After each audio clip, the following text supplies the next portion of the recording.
कहानी है बिन बुलाए मेहमान की। राहुल अपनी पत्नी सीमा और अपनी माँ के साथ रहता था।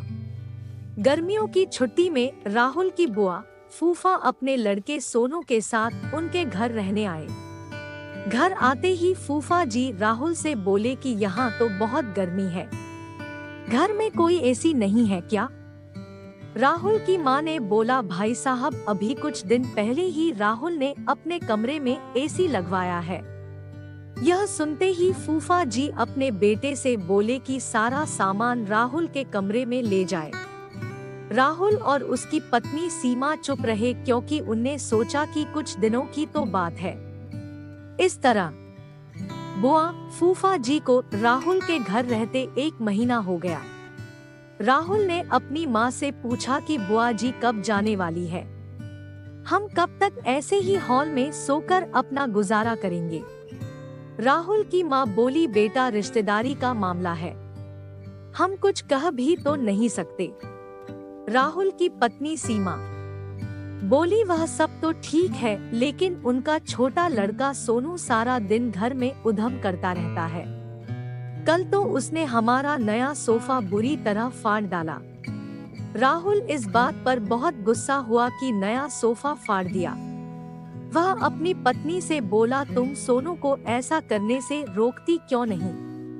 सीमा बोली, जब से बुआ फूफा जी आए हैं कुछ खाने की डिमांड करते हैं, जिससे मेरा और माँ जी का सारा दिन तो रसोई में ही बीत जाता है। राहुल ने कहा कि मैं अभी जाकर फूफा जी से पूछता हूँ कि वह आखिर कब जाएंगे। राहुल ने बातों बातों में फूफा जी से कहा कि 1 महीना हो गया है, आपके जॉब की छुट्टियां तो खत्म हो गई होंगी ना? फूफा जी बोले, राहुल मैंने जॉब तो कब की छोड़ दी, अब तो मैं बिजनेस करता हूँ और अब मैं इस शहर में भी कुछ बिजनेस खोलने की सोच रहा हूँ। पहले इस शहर को अच्छे से समझ लूं, जिसमें 2 से 3 महीने तो लग ही जाएंगे। यह सुनकर राहुल समझ गया कि फूफा जी अभी जाने वाले नहीं हैं। उसने यह बात अपनी पत्नी और माँ को बताई।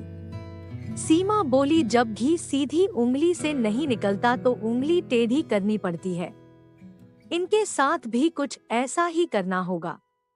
आप यह काम अब मुझ पर छोड़ दीजिए। उसी रात बुआ और फूफा जी छत पर थे। तभी उनका लड़का सोनू चिल्लाता हुआ उनके पास गया और बोला कि मैंने अभी एक चुड़ैल को देखा है।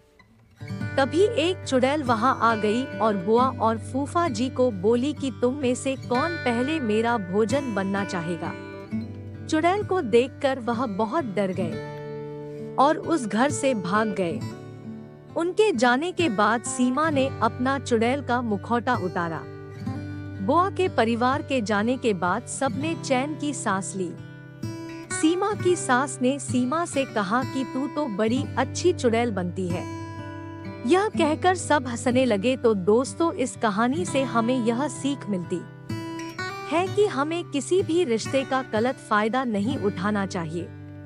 जिस तरह बुआ के परिवार ने अपनी रिश्तेदारी का गलत फायदा उठाया और दूसरों को परेशान किया।